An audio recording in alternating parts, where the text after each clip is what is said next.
کمې لوبې کړي په سر باندې د موږ د ورلډ کپ پریشر ده که موږ په دې ټیم هر څومره متحد وایي که تاسو فکر کوئ چې متحد نه ده هر څومره متحد وایي هر څوک یې کپتان وایي د موږ به همدغه حالت د موږ د ټیم میجرمنټس په نوم حسابدهي په نوم باندې که موږ له نورو ټیمو سره پرتله کړو موږ له نورو ټیمونو سره ډېر فرق لرو او موږ ډېر وخت په کار داسې کار وکړو او غوځي ته ځان ورسوو د موږ په ټیم کې تر اوسه پورې داسې الراونډر شتون نه لري چې دی په 145 پیس کې بالینګ وکړي او 45 اورېج باندې بیټینګ وکړي تاسو نور ټیمونه له خپل ټیم سره پرتله کړئ موږ ټاپ 3 بیټسمینان چې دي په ګټه کې صرف 9% ونډه لري په هغه کې زیاته ونډه د رحمت شاه ده د موږ اوپنرانو کلم موږ ته چې دا هغه ونډه نه ده راکړې کومه چې موږ د غلاسو ټیمونو سره لوبه کوو هغه ونډه لري د نورو ټیمونو اوپنران چې دي یا ټاپ 3 بیټسمینان چې دي هغه تقریبا 58% چې دا په ګټه کې رول لري دغه وجه دا ده چې هغه له 15 اورونه زیات لوبوي زیات په کمو بالو باندې چې دا بونډري وي په کمو بالو باندې یو رنز کوي د موږ اوپنران چې دي تر اوسه پورې په دې کې په ټول افغانستان کې موږ په دې کې خامای لرو د دې کې موږ باید کار وکړو د موږ په میډل آرډر کې دوه بیټسمینان چې دي هغه یو اشمت شهیدي او یو رحمت شاه چې یو 15 اورېج ده یو 15 اورېج باندې لوبه کوي موږ یو داسې بیټسمین نه لرو چې له 13 نه باره موږ ته په هغه پوزیشن کې لوبه وکړي د موږ بعضې بیټسمینان اوس هم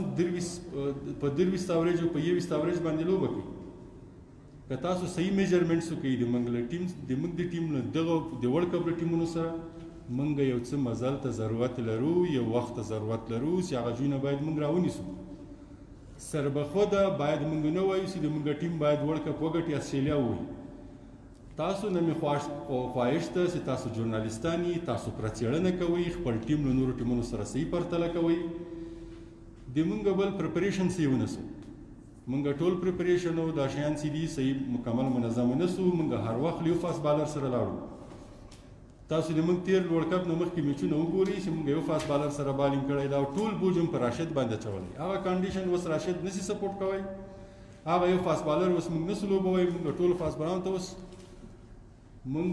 یو څه تخنیکي مسایل دي یو څه وخت ضرورت لرو یو وخت به راځي چې موږ په ورلډ کپ کې ښه پرفارمنس کوو دا په دې معنا نه ده چې ټیم بې اتفاقه ده او دا په دې معنا نه ده چې پلانۍ لوبه نه کوي که دا پلانۍ هر څومره لوبه له زه نه وغواړم دغه لوبه ده له دې نه لیول نور نه زیاتېږي لوبغاړو ته مې هم دغه ده چې له دې نه چې دا فایده نه اخلي چې خلک وایي چې دا له دې نه دوی ګټه پورته کړي او ووایي چې یاره موږ خو دا بې اتفاقي به بانه کړو پرفارمنس بې اتفاقي دې څوک هم نه بانه کوي نه دې لوبغاړي نه دې څوک هم همدغه لیول ده همدغه کنډیشن کې موږ همدومره لوبه کولی شو خو د ټیم ټیلنټ په کتو سره موږ دا امید لرو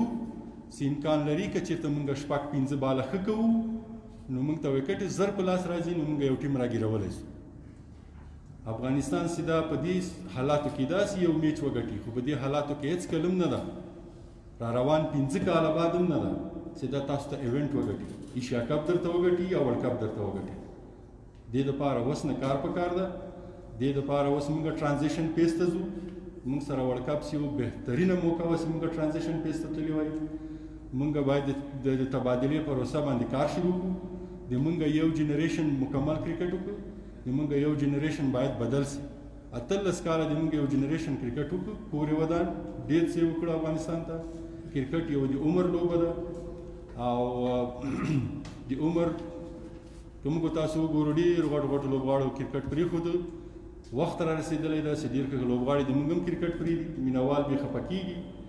خو دا په دې معنا نه ده چې یو سړی د ډېر عمر سیم کرکټ کولی شي دا هېڅ امکان نه لري دا فټنس ته ضرورت لري فټنس ټیسټ ته ضرورت لري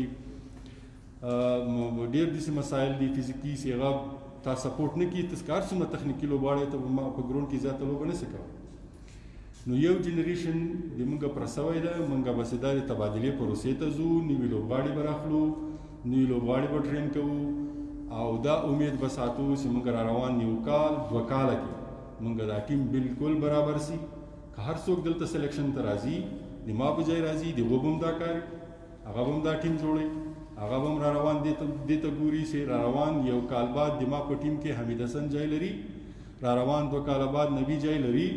را روان یو کال بعد اصغر ځای لري را روان چې دا 2 کاله بعد شاپور زدران جای لري، را روان 2 کاله بعد چې دا دولت زدران جای لري، که نه لري دې ته ټرانزیشن فیز وایي، که نه لري 2 کاله بعد نو څوک باید د ملي ټیم برخه وګرځي چې د دوی تشه ډکه کړي او موږ چې د دې حالت ته لاړ نه سو لکه نور ملکونه چې لاړو چې اوس یې په د آی سی سی په لیست کې نوم هم نشته. نو دې ټولو شیانو ته زموږ پام ده، په دې شیانو موږ له هر چا نه زیات پوهېږو، په هر لیول له هر چا نه دې شیانو ته زیات فکر کوو، له هر چا نه زیات پرې پوهېږو او دې شي ته موږ کار ویلی ده. تاسو پې صرف سوچ کوئ، موږ پې شپه ورځ کار کوو، فرق ده. نور چې دا هېچا سره موږ شخصي نه ځو، ټول چې دلته موږ تغییر او تبدیل راولو دا ټول د ما د 11 کالو انډیوالان دي، د 11 کالو انډیوالان دي، په یوه دسترخوان هم خوړلی دي. که چا سره شخصي او څه سوي دا زه منم، خو د ملت دپاره او د دې قوم دپاره به له چا سره ظلم نه ایسم. دا د ما په تېرو شیانو باندې سوي خبرې وې. د ما تېر پریس کنفرانسونو کې ما تاسو ته یوه خبره کوله، کنسټرکټیو کلچر. هر یو ټیم چې د سریلنکا په دې حالت کې ده چې یو معماري ثقافت منځته راوړي ټیم کې. معماري ثقافت په یو صورت کې نه راځي چې زاړه لوبغاړي دې لوبه کوي، لاندې د سپورټ نه وي، هغه لوبډله خرابېږي. موږ ما تاسو ته مخکې ویلي وو چې موږ یو معماري ثقافت ته ضرورت لرو چې د ټیم کې په منځ ته یې راولو. د دغو کړنو چې دا وس کېږي، دغه وس خو په سوشل میډیا ته هم بد ښکاري، الکترونیک میډیا ته هم بد ښکاري، خو د دې ریزلټ به تاسو را روان حالت کې وګورئ چې دا څومره ښه اقدامات شي. نور وخت نه نیسم،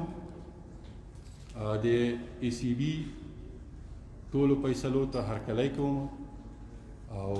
د درناوي په سترګه باندې ورته ګورم او زه یو تخنیکي سړی یم. زه په هېڅ کله په دې معنا نه چې زه باید د چیف سلیکټري په پوزیشن کار وکړم، زه باید دلته سیده د یو کلب کوچ سم، زه باید په یو اکاډمي کې کار وکړم، باید یو زون کې کار وکړم چې چېرته د کرکټ ته د ما خیر رسیږي هلته باید زه کار وکړم. او نورو ټولو ملګرو ته، لوبغاړو ته، ټولو ته دا یوه توصیه لرم چې دا د موږ تاسو شریک کور ده، په ډېر محنت هم دې ته کړی. زه هغه کسانو نه یم چې له محنت نه یم زیات محنت کړی او دا شی موږ په یو صورت باندې دلته سیده په هر ځای کې سیو خوشحاله یو او کار وکړو. د مقصد هم دا چې کرکټ ته کار وکړو، هغه په هر پوزیشن باندې. که څوک څه سوال لري کولی شي، مننه.